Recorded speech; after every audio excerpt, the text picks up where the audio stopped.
welcome back to the AMC Online. My name is Jehan, and today we're talking about books. Pretty exciting. One of my favorite things to do, read when I have time. And now we all have more time than we ever had before to read. So let's start with the next slide.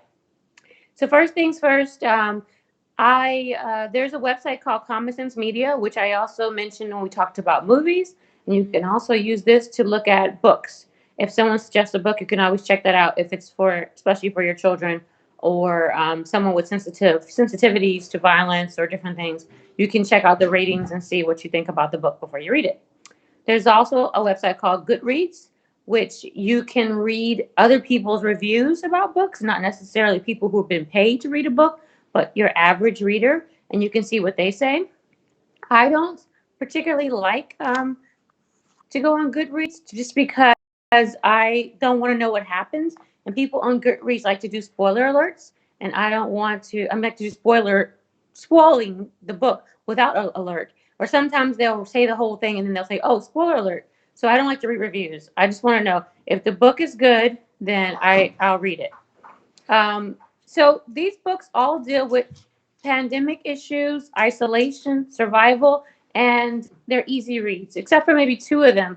I think they're all pretty easy, which is something I like in a book. I'll read a challenging book every once in a while, but I don't like to read books where I have to read the paragraph over and over again to make sure it makes any sense. Okay, next slide. Okay, so the first book I have is actually a book I'm reading right now. I'm reading two books right now, and the first one is Where the Crawdads Sing, and those are like lobsters. So it's a book about a girl who grew up in like a coastal kind of community in the U.S., and she is basically isolated from the town, and her family just abandons her at a young age, and so she has to like fend for herself. So it kind of makes me think, we're not isolated totally, but we're kind of isolated from some of our friends and relatives, and you can see how she is managing. It seems like it's a thriller because there's a death in it, and I haven't finished it, but it's a page turner, so I'm enjoying it. It just came out last year or 2018, I guess, and a lot of people have been talking about it, and I'm finally reading it. Next slide. And this is another book that people have been talking about. It came out in 2017, but now it's on Hulu. There's a TV show. I don't know if you can watch Hulu in Russia, but I haven't tried to watch it yet. I always read the books first. So this Little Fires Everywhere is what I'm reading now. I actually don't know what it's about. I started reading both books at the same time, and then I found Where the Crawdads Sing to be a little bit more engaging. So I started reading that, and I put the Little Fires Everywhere down. But I'm going to come back to that next. All right, next slide. So something I've read a long time ago. I mentioned before that I'm a big Jane Austen fan. So I'm also a fan of the Bronte sisters. Jane Eyre. It's a classic. It was made in 1847, and she survives a pandemic as a child. And she was in an orphanage, and there's a pandemic that breaks out, and lots of the girls in the orphanage die.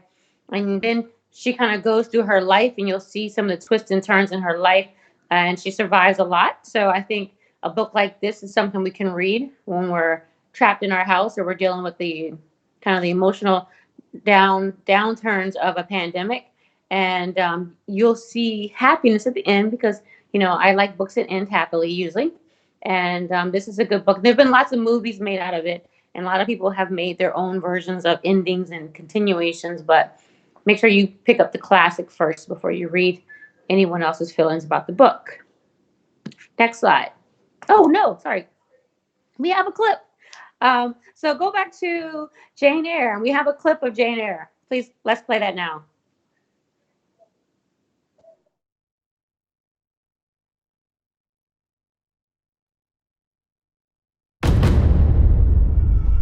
Do you know, Jane Eyre, where the wicked go after death? They go to hell. And what is hell? Where are you, Ran? If you don't sit still, you will be tied down. A pit full of fire. Should you like to fall into this pit and be burned there forever? People think you are good, but you are hard-hearted. Get out. Children, I exhort you to withhold the hand of friendship to Jane Eyre.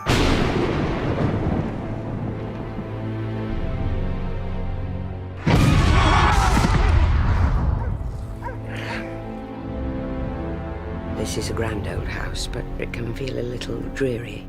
Mr. Rochester's visits are always unexpected. Your gaze is very direct, Miss Anne. Do you think me handsome? No, sir. You're afraid of me. I'm not afraid. I was not asleep. I know what I saw. It must have been half dream, half reality. You transfix me quite. What am I to do then? You rare unearthly thing. I must have you for my own. You're so little acquainted with men. Keep him at a distance. Miss Ingram's coming. She's a great favourite of his. You're floating gently in the stream of life, unaware of the rocks ahead waiting to dash you to pieces. Do you think that because I am poor, obscure, plain and little, that I am soulless and heartless? Jane! Jane!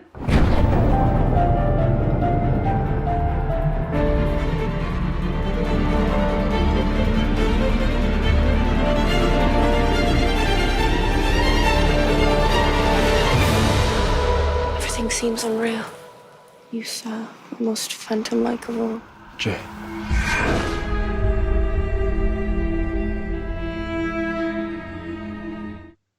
All right, so isn't that exciting? So after you read the book, you can watch the movie while you're home. And let's do next slide, please. Law gave me, I was in California for Christmas, and she read it in a couple of days, and she's like, this is a good book, you should read it. And I was kind of like, The Great Alone. Like, I didn't like the title, so I did not read it at first. It's a contemporary book written in 2018, or published 2018, and it's about Alaska in 1974. And she was like, it's like living in Russia, I think.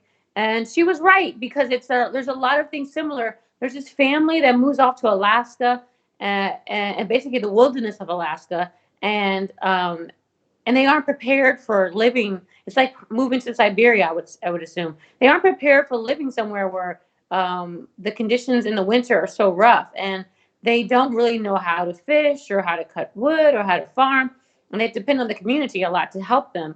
And the father is very troubled because he is a veteran who has like emotional baggage from the war he was in, and so there's a lot of issues that happen.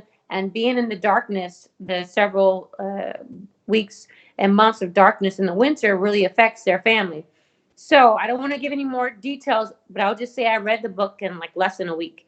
It's a really good book. I'm really happy that she shared it with me. And I think if you can, this is a survival story, and it's a good read to read when you're in the middle of a crisis that we will also survive. Next slide. Okay, this book, A Gentleman in Moscow, I would be interested to know how people who are, from Moscow or people who are Russian feel about this book. But it was recommended to me by a lot of people before I moved here. And it took a longer time to read than I would like for most books that I read. I want to read them quickly and move on to something new, because it's a bit, more high content, I guess, literary fiction. To me, it's historical fiction too, but to me, just those kind of books where you have to, the wording is so flowery and it's so beautiful, and it's not as straightforward as some books. So it was published in 2016, then it was published again in 2019. It's set in the Soviet Union, and basically there's a man, Count Rostov, who can't leave his hotel, his luxury hotel. He's ordered to stay there, and it's his punishment. And it actually, he ends up enjoying most of his time there, although he's restricted more and more. And the hotel's across from the Kremlin, and he ends up befriending a little girl in the hotel, and then his adventure starts. And you'll see the other things that happen to him in the book.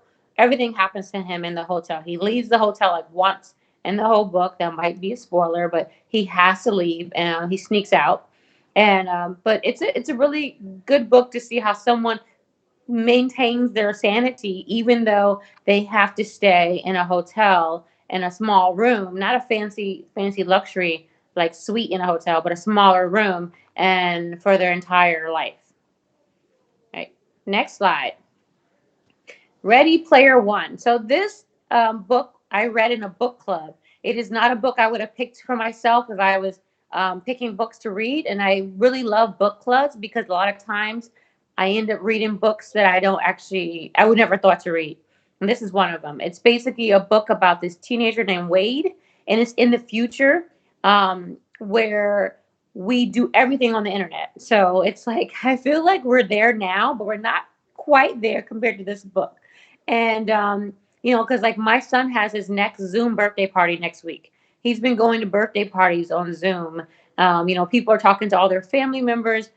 We've always had FaceTime and Skyping, but we didn't do everything all day long on the internet with people or all our communication. So in this world, in the future, in 2044, I think it is, we do everything. We go to school online, we meet friends online, we date online, we go out online, other things happen online, and you basically stay in your little apartment for your whole life. You work online, everything's online. And, that has its benefits and negatives. So let's just watch the clip about Ready Player One. My name's Wade Watts. My dad picked that name because it sounded like a superhero's alter ego, like Peter Parker or Bruce Banner. But he died when I was a kid, my mom too. And I ended up here, sitting here in my tiny corner of nowhere. There's nowhere left to go. Nowhere. Except the Oasis.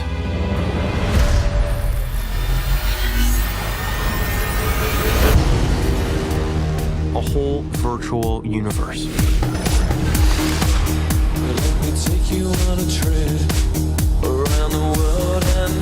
People come to the Oasis for all the things they can do. But they stay because of all the things they can be. Can you feel this? Yeah. It's the only place that feels like I mean anything. The Oasis was the brainchild of James Halliday. Hello. If you're watching this, I'm dead. I created a hidden object, an Easter egg. The first person to find the egg will inherit $500 billion and total control of the Oasis itself. Who is this Parzival, and how the hell is he winning? Find him. This isn't just a game. I'm talking about actual life and death stuff. The Oasis, the world's most important economic resource. It's nothing less than a war for control of the future.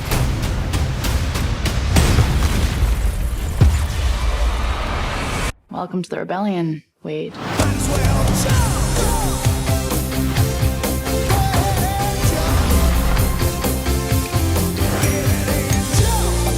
Like many of you, I only came here to escape. But I found something much bigger than just myself. Are you willing to fight? Help us save the Oasis.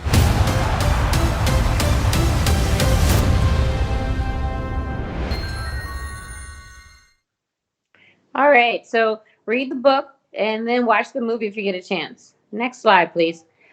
I'm not gonna stick too long on this. Basically, Harry Potter, if you're home right now, I mean, he doesn't go through a pandemic, but he goes through lots of torture and grief, and there's bad guys, and a lot of things happen. So if you haven't read the Harry Potter books, might as well read them while you're at home during this social distancing period. There's 7 books in all and 8 movies after that. So yes, enjoy Harry Potter. Next slide.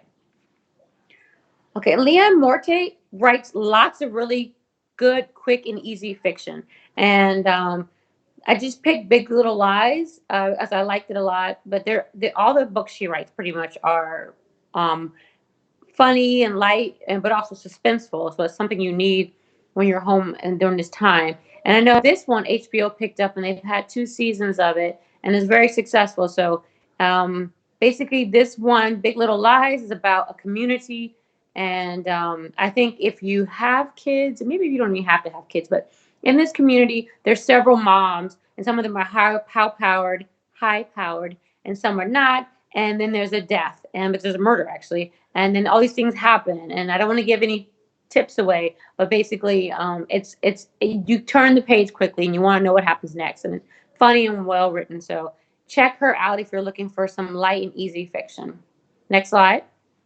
So I also feel like in times we feel like things are really hard, it's nice to read an autobiography about someone who's lived through a much harder life than we probably all have. And I don't know if you're familiar with Trevor Noah. He is a comedian. He hosts a Daily Show now, and or at least for the last couple of years. And his autobiography is just wonderful. If you know anything about South Africa, if you know anything about apartheid, his dad was white and his mom was black, so he's what they call colored in South Africa. And but he was living with his black mother, his African mother, and so there were so many rules during apartheid where you couldn't live in the same communities, you couldn't be with people. He was in a grocery store with his mom, and when she didn't want to buy him something once, he walked to her and said, "Mommy, give me this candy bar," and she was like, "I'm not your mother." And they were all like, "She's not your mother. You know, where you have to find your colored mother." And he was actually a mixed race child, but they have a racial group called colored, which is not necessarily mixed race.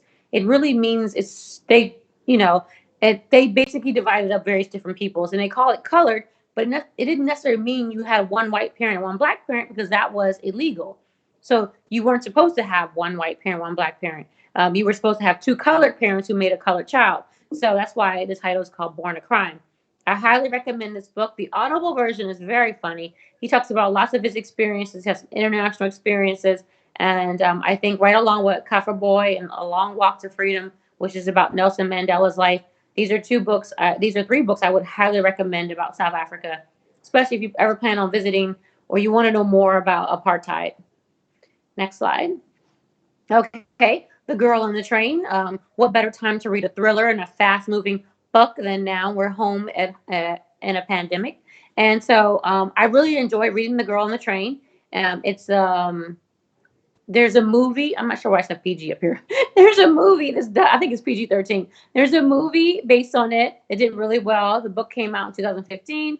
And basically, it's about a woman who takes the commuter train every day to work. And in this train, it's above ground. She can see houses going by. And she passes by this house with this man and a wife. And she calls them Jess and Jason. And she sees them as perfect and happy. And every morning she passes by their house and she sees what they're doing. They're eating breakfast. They're kissing on the porch. And she just wishes she was with them. They're her friends. Like, this woman is, I don't know if she's crazy. I have definitely made up stories about people I see on the street, but she really focuses on these people. And they happen to live in the same neighborhood that she used to live in, and one of the houses she used to own when she was married to her husband. So being on the train and being so observant, one day she notices a crime, or she notices something that goes wrong, and she's the only one that notices it. But fortunately, she's also an alcoholic, and a lot of things have happened where she can't remember. And so the book, is really page turning, because you're not sure what she remembers is actually the truth and what actually happened. And she's trying to solve problems, and people think she's causing the problems. And you have to also see the movie. So let us watch the clip now, please.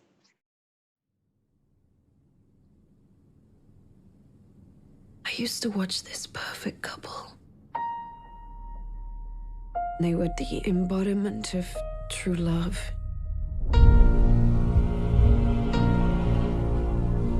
I want to start my life over again.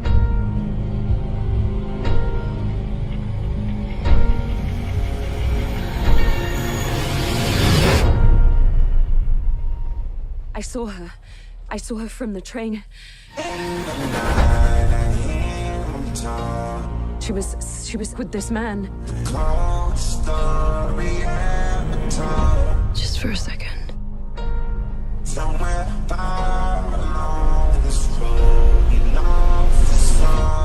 Is this her?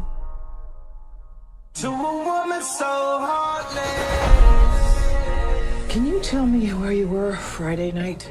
I was in the city, and then I went to visit my husband. You mean your ex-husband? It's my understanding that the woman who has gone missing was his nanny. Hey, Tom. Hey, Megan. Rachel, why are you here? Because I'm helping find Megan. I don't think you're helping anybody. I saw your wife with someone. Megan has a therapist. Is that who you saw?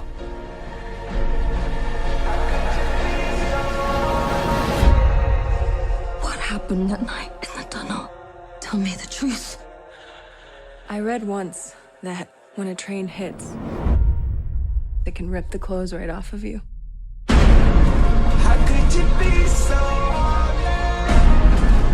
You were seen in the area that night.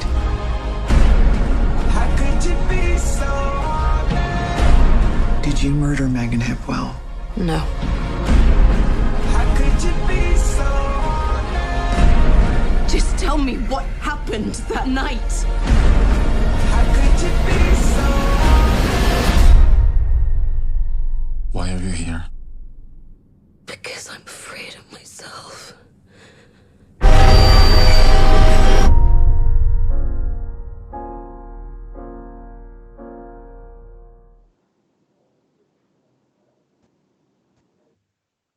All right. So yes, read the book and watch the movie. It's very, very exciting. The book is as good as the movie. You know, sometimes books are not as good or movies are not as good as a book. But I think in this case, they both are great. Next slide. Michelle Obama's autobiography is probably the last autobiography I read. You know, nothing political. I would just say that I really like Michelle Obama and reading about her life story, you know, reading about the triumphs and disappointments in her life, you know, how she met President Obama or just, you know, Barack when she met him, and just her whole entire life and how she balanced family and kids and living in the White House.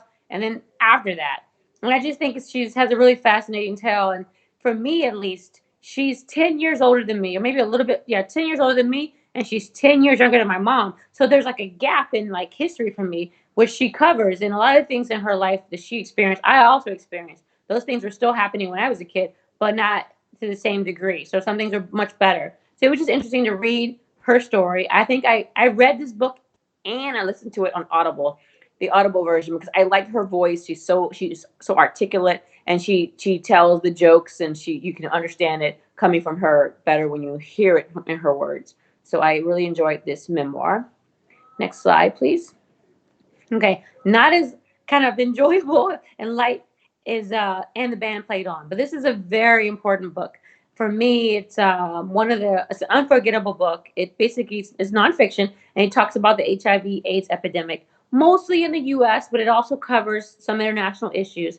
And you know, when the AIDS epidemic, you know, started in the U.S., a lot of people didn't know what was happening, and they made a lot of assumptions, which caused problems. And I think sometimes with pandemics, people do make assumptions, which can cause problems. So this is a very important book to read.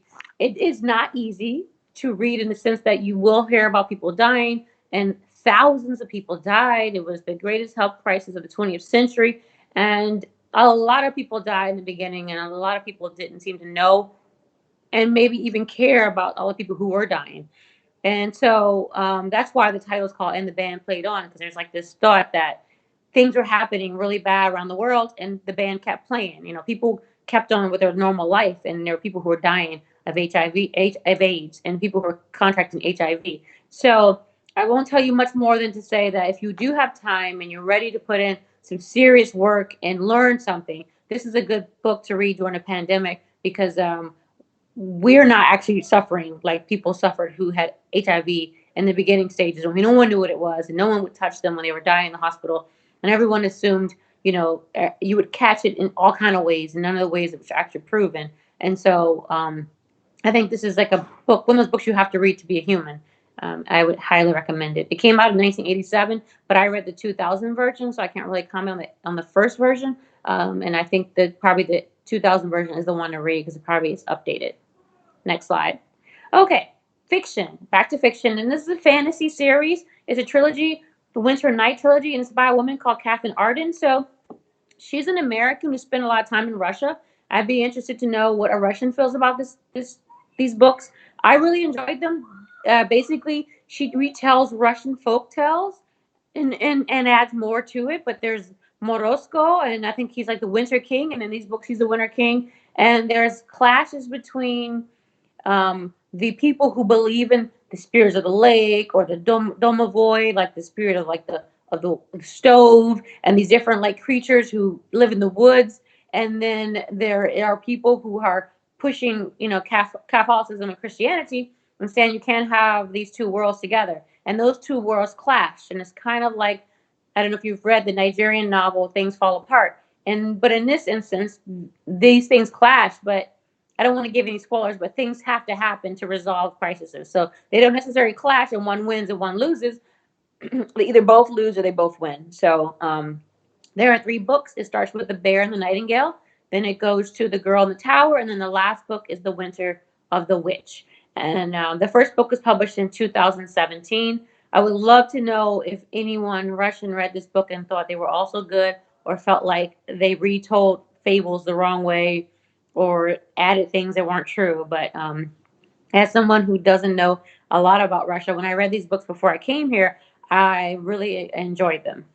And there's lots of time in isolation, and there's a lot of survival stories, surviving in these books. So I think it's good for now. Next slide. Okay, so I'm a big Twilight fan. The Twilight books were not like the best books ever written. They're not like high fiction. They're not like the books you can say, oh my goodness, this person's so gifted with words. But I just love the story of love at first sight, of everyone having someone out there for them, and then you can't stop love. So there were 4 books, and it started with the book Twilight, and then it goes on to the whole story. I think there are 5 movies, and I spelled Stephanie Meyer's last name wrong on the slide, but the first book came out in 2006, and they did really well all around the world. And then the movies, of course, did really well as well. And I would say they're for teenagers and up, not just teenagers, but they're considered young adult books because the main characters are all in high school. They're all, well, their ages that they look like are teenagers. And let's go ahead and play the clip. Ожидание окончено. Все изменится.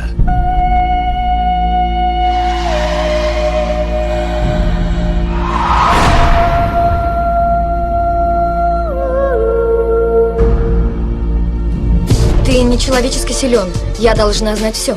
Есть догадки? Я думала о пауках и криптоните. Супергерой. А что, если я не герой? Что, если я злодей? Я знаю, кто ты. Тогда скажи вслух. Вампир. Боишься? Нет. Такого не бывает. В моем мире бывает. Хочу попробовать одну вещь. Фабричный охранник был убит каким-то зверем. Зверем? Наша семья отличается от других. Закуску привел. И этот некто охотится за мной? Он одержим охотой, и он не остановится. Я скорее умру, чем расстанусь с тобой. По мировому бестселлеру. Я сделаю все, чтобы ты была в безопасности. Вечность начинается сейчас. Теперь ты моя жизнь. Сумерки скоро на экранах. All right, so I don't know if the Russian is great enough, but I thought the Russian sounded good in that clip. And one of the things I like to do is watch movies I've seen over and over again. I like to watch them in a different language, which helps me with my learning the language. And you guys all speak English, so that's pretty awesome. You're at least 2 languages. And so if you have time, and if you have a young adult looking for something to read, I'd say the Twilight series will be good to get into now because you have plenty of time to finish all 4 books. Next slide. Okay, so after the whole vampire wave in America, we had the dystopian trilogy, period. And 2 of them are, if you haven't read them yet, are Divergent by Veronica Roth and Hunger Games by Suzanne Collins. And basically, both of these books are about kind of girls who are forced to take a stand and fight and do something they weren't prepared to do, but the world kind of depends on them, or at least their loved ones.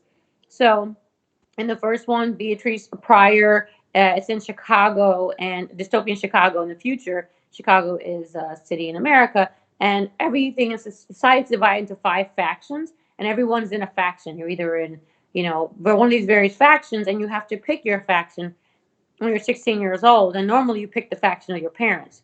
And, something happens different, as I say. I'm not going to spoil it. But she makes a decision which changes her life and surprises everyone. And, then the movie just takes off. And there's also other things that happen. And then in the Hunger Games, basically, you have the future again. And in the future, we're divided again into these different groups. And some people are, forced to work in mines, and some people are forced to just do agriculture, and some people are, everyone in their different towns has to do a certain thing. And then they pick a girl and a boy from each town, and they have to fight to the death once a year. And if they win, it's a great honor. And of course, they lose, and you're dead. So the Katniss Everdeen is in this book, and she has to make a choice again, and she makes a choice for love for her family. And I can say this is not a spoiler. She takes her sister's place. Her sister gets called up, and she takes her place. And so we'll see what happens. And there's several books for both of these. And I think these are really easy to read. They're really light, easy to read, and you could probably read them all the books for both of them before our social distancing period ends, and also watch the movies. Next slide. Okay. Nicola Yoon, I really like her. She writes really great young adult contemporary like love stories. And this one's called Everything, Everything. And it's about a girl who has a severe, like a really rare disease that basically makes her allergic to everything. And she's forced to stay home. She's never left her house. And the only people she's ever seen interacted with are her mom and her nurse, because her father and her brother died before she was born, or when she was little or something. So she doesn't remember them. So, she spent her entire life in her house. Now she's a teenager, and she's been, just fine, making up things to do. She's really smart. She does all her classes online. And then all of a sudden, the moving truck moves in next door. And of course, it's a teenage boy. And so then things change, and she has to decide what to do next. And I don't want to spoil the book, but let's just say some rules got to get broken, because she's fallen in love with someone she sees across the street. So they also made a movie out of this book, and it's really good. So I would suggest that, this time we're all kind of trapped in the house, we look at someone who's been trapped in their whole life and see the decisions she makes. And yeah, moving on to the next slide. Okay. Fever 1793 is a middle grade book, and middle grade is basically means you have kids 10 to 12 to 13 are the main characters and main actors, and maybe 14 up to 14. And YA, the last book I just read, are usually in high school. They're usually like 15, 16, 17, 18. So this one is historical fiction. It's based on reality. It's based on the yellow fever epidemic in 1793 that took place in Philadelphia in the U.S. And so basically people are dying from this fever, and it's all about survival. And this girl, you learn her story and her family and what she goes through, and she has to continue working during the epidemic because she has to have money for her family. And so I have seen people in the U.S. who are still going to work in areas where it's not very safe, but because they have to, their jobs are still open. They have to still take the train. The people I know, it's a privilege to be able to stay home. And sometimes if you're forced into quarantine, but for the most part, we're privileged when we can stay home, and our food and our everything is provided for us, and we're okay. But there are some people who can't leave their house, and they're forced to go outside and work, because if they don't work, they won't have any money. So this is a good book to read to see how it would be if you were in that situation, because some of you are, and we are all in that situation, and America, and the yellow fever epidemic in America. Next slide. Okay, this is also another middle grade book. It was written and published in 2015, and it's called Fuzzy Mud. So in this pandemic, you have a fifth grader and a seventh grader who kind of walk to school together every day and walk home every day, because they're in the same neighborhood, and they're not necessarily friends, but they have to walk together. And then one day, bullies show up, and they have to take a different route home, and they encounter some fuzzy mud. And this fuzzy mud basically causes lots of problems, and before it just gets bigger and bigger. And basically, I don't want to go into too many details. Basically, it's a pandemic that comes out of this, and so and the kids are right at the center of it. So it's middle grade.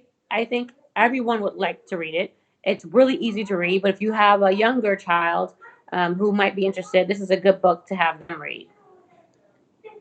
Next slide. Okay, so this is my last slide, actually. And while we're all home, there's so many self-help books and so many books we can all read in our free time to make ourselves stronger, smarter, cleaner. And this one will help you be tidier. It's by Marie Kondo, who is a Japanese woman who wrote this book about decluttering and organizing. I don't want to say all Japanese people organize, but in her book, she shows this method that she has learned and she puts into practice, and it has been described to me as the Japanese art of decluttering, which is also in the book. So she also has a Netflix show where she goes into people's homes and declutters their entire house. And she's I tried it a couple times, and so you feel really good once you finished it. But then you're supposed to keep the things that speak to you and bring you happiness and joy.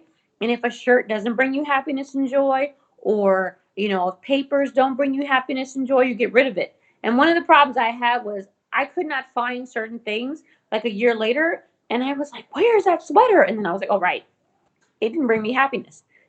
And it's true, like the sweater didn't bring me happiness, but that day it would have matched with what I was wearing, and I was cold, and I was like, "Where's my sweater?" So I would say, be careful. I think the good thing about tidying up now is we really can't go to drop off our clothes. At least in America, we drop them off at the Salvation Army or like places that take your old clothes or your barely, used things, and you can't do that right now. So you can go through your entire house and condo it, clean it up, and then you'll have these bags stored somewhere. And then I guess you could actually go back to the bags later, but I don't think you're supposed to do that. But you have the time to do that. So it doesn't have to be this book, but there are tons of books out there that help us become better at something. And let's take that time to become better at something. And that was my last slide. So if you have any questions, I'm happy to answer them. Or if anyone has any other books they want to suggest to the group, happy to to mention that for you.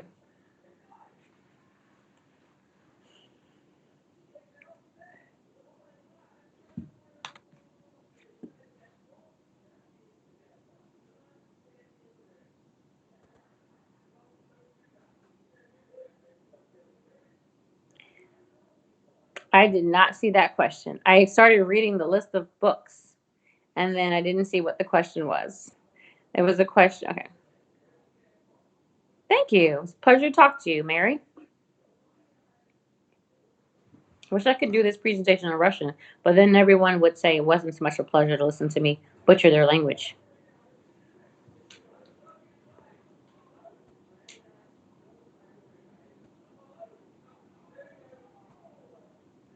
And I think the names of the books will be listed somewhere at the end, so you don't necessarily have to write them down, or you can go back through and look at all of the book covers.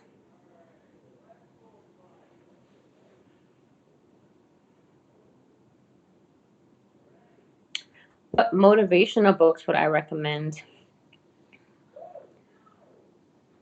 I have read a couple of motivational books.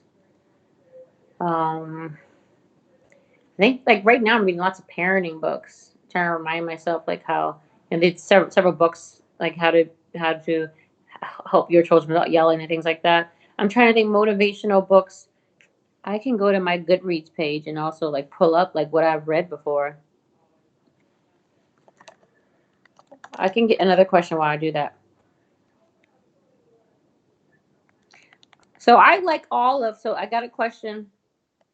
What about, other than Jane Eyre, what would I recommend that people read? And so I love Jane Austen. I have all of Jane Austen books. I would read Pride and Prejudice, Sense and Sensibilities. I can't think of all her books right now. I would read Wuthering Heights. I mean, I just, the Bronte sisters have lots of books. So I meant to mention this for children. Someone asked, what would I recommend for children age 6 to 7? So I think there are books about like, how do you feel and do you feel sad? But I think a lot of the kids just really want us to read to them. So I would just mostly just continue reading all the books that, which is my favorite. I would continue reading all the books that we normally would read about, read to our kids right now. I wouldn't, there's nothing, particularly special about this time that I would say, oh, I have to read a type book to my kid. My kids like the Boxcar series, and the Boxcar series will probably be good now too to start. They're basically, and that's a good for 7 to 8. There are these kids who lived in a boxcar for a little while, and then together, and then they went on. They ended up finding their grandfather and living with him, but they have all these adventures. So the Boxcar Kids, my kids also like Magic Treehouse. That's a series of books, like probably 30, 40 Magic Treehouse books. And there are these two kids who go on all these adventures together, and they always get to come back home. But while they're gone, they go all around the world and see things, solve things, and learn things while they're there. So I'm trying to look. I'm still looking for motivational books that I have read, because I have an Goodreads account, and I just when I read a book, I just click it and add it to there. There's like 7 habits of successful people or 5 habits. I like reading, like I said, people's memoirs, because most of the times those motivate me, because most people's memoirs show what they've gone through and who they are today, that it didn't happen overnight.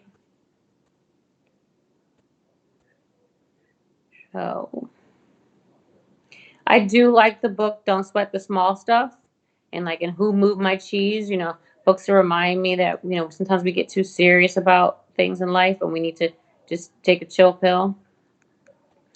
There is a book that I haven't read yet that I want to read that's motivational, like The Subtle Art of Not Giving Up. It's supposed to be like a book that tells you how not to. I love The Woman in White. I think someone just said it by Colin. How not to care so much about what people think about you. So what I'm going to do is maybe we'll have like a talk on motivational books. Maybe I can find books I have read and books that other people within the embassy community or that my friends have read, and I can put together a long list of motivational books. For kids, I also like Shel Silverstein's poetry. He has lots of great poetry. Kids teaching books about kids, teaching kids to behave. Yeah, I can. For that, there's like okay.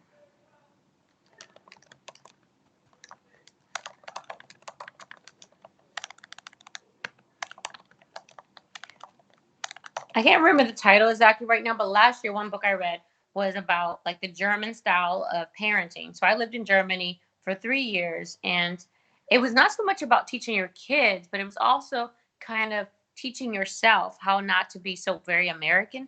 And I'm trying to figure out what the Russian way is with children, but definitely the American way is to be a bit of a helicopter parent, to kind of watch them and stop them from doing things. And we do a lot of like, I don't want to say interfering, but we're with them a whole lot. And we're, we do a lot. And so when I moved to Germany, I remember seeing like these little kids like walking on their own or going to bakeries by themselves. And I remember like, where are their parents? What is happening here? And so I think it's called Achtung Baby. That's what the book is called. And I read that and after leaving Germany. So when I was in Germany, I noticed this. And some things I picked up, I try to let my kids kind of walk in front of me sometimes, or go to the park near our house and not go with them. And my kids at that time were, they were 7 and 9. They went from, they were 6 and 8, and they were 5 and 7 before that, of course. So when you're off of it, and so like letting them start to do things like bike ride by themselves, I have not noticed that as a thing in Russia. And so, of course, during the quarantine, kids can't really go outside by themselves anyways. But that was an interesting book to read as a parent, to see how parenting is done in other countries, and how I can take some of those things and put it into my practice. Let's see. Other books. Someone asked about To Kill a Mockingbird. I like that book too. I think that was a really good. It was a really, really good book. I think, wasn't there a part 2 that recently came out or something that changed? I feel like I read that as well. Something similar to somebody asked for suggestion for something similar to Kill a Mockingbird, something with humor. So I remember To Kill a Mockingbird wasn't that like a racism kind of like, wasn't there a person imprisoned? And I'm trying to think, I don't remember it being funny, but a book like a contemporary book that has humor. Well, all of Liana Morte books have a lot of humor. So you can look her up. All her books have lots of humor. I think I'm gonna have to provide links to books for your kids later, because when I go to Goodreads, I'm like having a long time to search through all the books I've ever read. I have not read that book, Maria. Where Did Burnett Go? I haven't read that. I will add that to my list of books I should read. When you're doing the online Skype, the questions flash, and then okay. So I've done a couple of these. I work in the U.S. Embassy. One of the things I do is I work in the American Center. I work with the American Center staff, and I also work on our grants program. That's why I came to Russia. And my husband works here as well, so we actually came here for his job. And then my kids go to school here, and so we have been in Russia since August 2019, and we will be here another year and a half or so. And I'm enjoying living in Moscow. I would say that definitely the summertime is super enjoyable. I know the winter, everyone says this past winter wasn't that cold and it wasn't that snowy, but it felt cold to me and it felt dark to me. But it's sunny now, so I think I can survive another winter. It's not that bad. Pre-quarantine, there's just so much to do in Moscow. And so I have really enjoyed that. I've been a little bit around the country, a little bit, and hoping to see more of Russia. And as a kid, I really liked the book The Firebird, like that fable. So it's kind of cool to be in Mother Russia, like a book that I had read. Several books you talk about today are available at the Americans E-Center Library. Oh, great. So several of the books I mentioned are actually available through the American Center on our e-library. So you should be able to check those out. So I owe books for your children, and I owe books on motivation. So I will have to put those together, and we can somehow put a link somewhere later. And contemporary books with humor.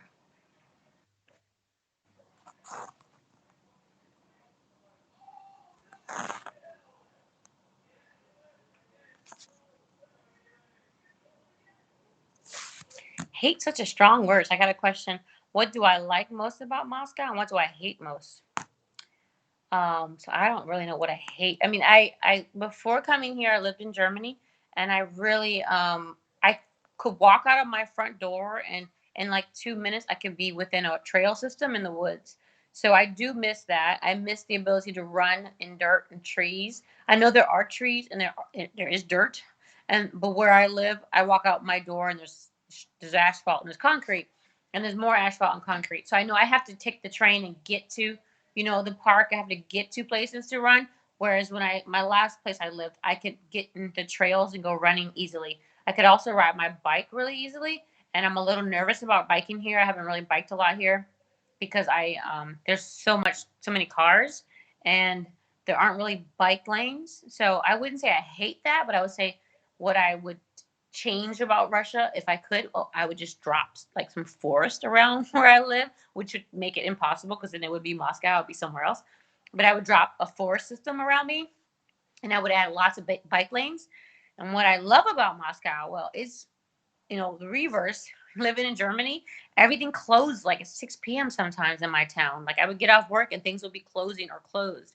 And on the weekends, Sunday, everything was closed. And so that is nice because you spend more time with your family, but sometimes you need something and you're like, oh, no, it's Saturday night. I forgot to go to the grocery store. I forgot to go somewhere, and everything's closed Sunday. And if Monday's a holiday, you may have Sunday and Monday closed. And especially when you work, you don't have that time to go to the store during the day. So I would say I like the fact that there's so much to do in Moscow, and it's very convenient and everything's open. The metro is so clean and so organized. I have lived in, major cities in the U.S., and I've taken London Tube, and I've taken the New York, subway system, and the DC metro system, and the Boston T, and I've taken the trains in Atlanta and California, and I have not been in a country where the metro is easier to take and cleaner and more efficient than in Moscow. So I love your metro system. I love the. I mean, I'm sure I love the people too. Actually, I'll say I love the people of Moscow, but I actually haven't met a lot of people from Moscow. I love the people I've met. I love the AMC staff. So I hate that I don't speak Russian. How about that?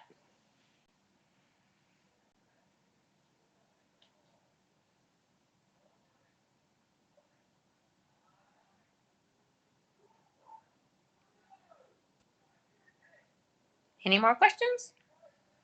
Any more books anyone wants to share with the entire group?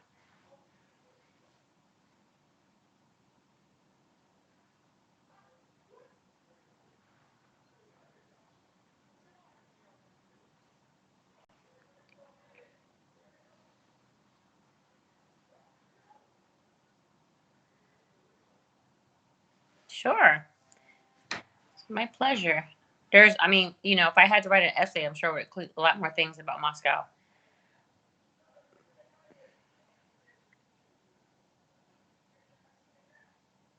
Sure, I can, or someone else in the embassy can speak to an American author. I mean, there are other people I can find too that probably could speak to. I have someone who writes for National Geographic who wants to talk, and I can probably find someone else who could speak about an American author. Jane Austen is an American; she's British, but there are lots of American authors we can talk about and go into depth of their work and what they've done. So that's a great suggestion. Thank you.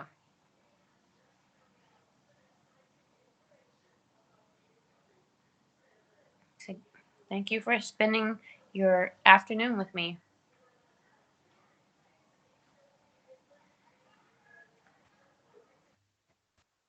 Okay. Goodbye.